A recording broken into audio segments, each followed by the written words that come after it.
Hello, dear friends. Welcome to another episode of Weekly Prayer. Friends, we are grateful to God. We are thankful to God for all that He continues to do for us.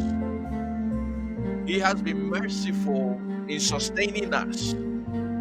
I want to share with you, friends, something briefly from 2 Kings chapter number 3, verse 17. The title of today's episode is The God Who Works. The God Most High is working. You know, we live in the sensual world in the sense that we perceive things from the senses that God gave us. By our sight, our taste, our smell, our hearing, and our touch, we are able to perceive things. But friends, we serve a God who does not operate just based on our senses. He is the God who is working. You know, in 2 Kings chapter number 3, verse 17, we encounter the prophet Elisha with the three kings. These three kings have brought themselves together to go to fight their enemies.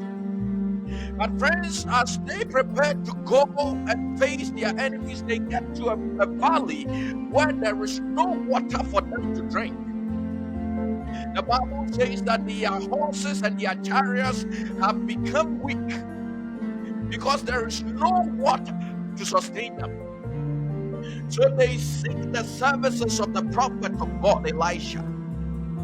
And as Elisha comes and he is talking to them, let's read what he says. He says, "For this is what the Lord says.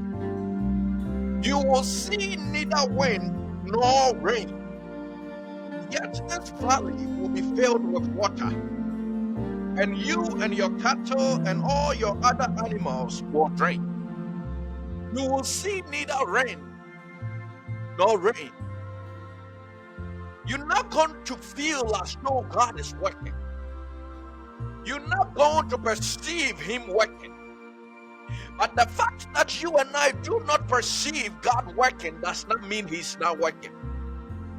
He is the God who works. He works behind the scenes. He works when you are asleep. He works when you are not doing anything but placing your hope and your trust in Him. Friends, He is the God who orchestrates things on our behalf. The Bible says that it happened as the prophet said. And so my question for you is this: how did the valley fill up with water when they did not see rain, when they did not see the clouds, when they did not see any winds blow? Friends, in the sight of man, in the abilities and the capabilities of humanity, this is impossible. But we serve a God who makes the impossible things easy. As a matter of fact, when you read the verse 18, he says this is an easy thing in the sight of God. In the eyes of God, the most impossible things of all is easy. After all, dear friends, He is the God who is able to save us from sin. He made the impossibility of being set free from sin possible for us. He is the God who is able to cause rain to fall in the dry season. He is the same God who makes the summer that makes scorching sun. He is the same one who makes the winters snow with cold. He is the same God, friends, who picked you up when you had no hope. He is the same God who rescued you when you were in the midst of trouble. He is the same God who was there for you when nobody else could be there, even if they desired to. He is the God whose hand reaches the tiniest holes to pluck us out from the grip of sin and Satan and puts us at the place where we become the very thing that the enemy hates to see. He is the God who saved us from our chains. He broke our shackles, my friends, and now He uses us to break the shackles of other people. He's the God who is working. Friends, you may be in a situation, in a position where you feel as though God is not working.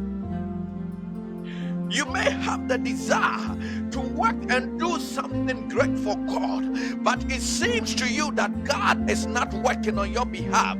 You may be questioning if it will ever come to pass, the dreams and the purposes and the destiny that God has placed upon your life. You may be questioning if it can come to pass. But friends, I come to tell you today that it's not a matter of if, but rather a matter of when.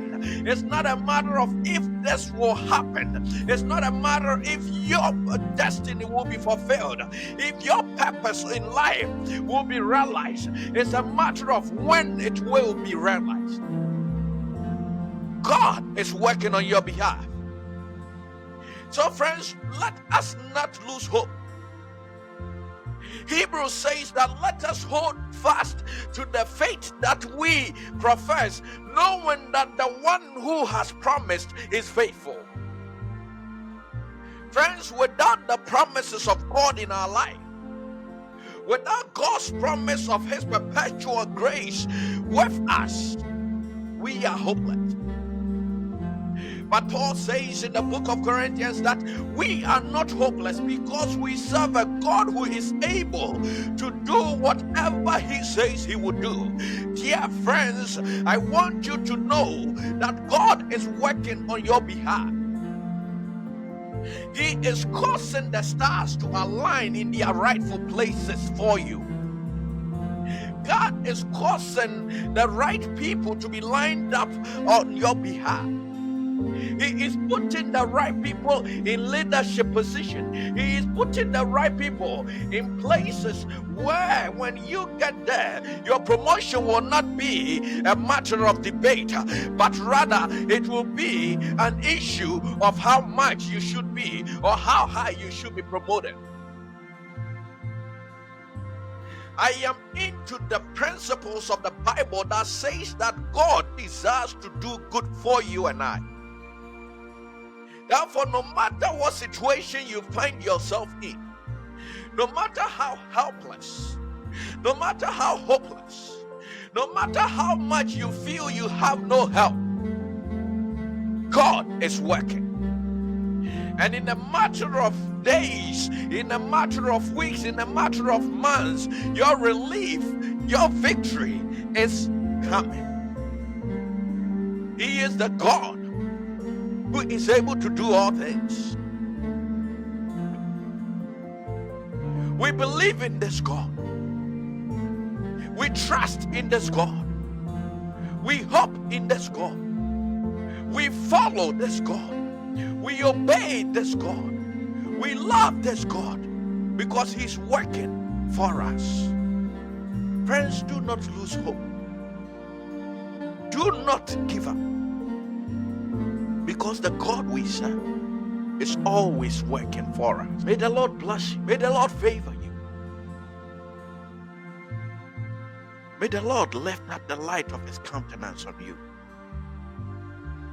May His Spirit continue to assure you that no matter what you face today, no matter how hard it seems, no matter how impossible your situation seems, He is working for you. He is working on your behalf.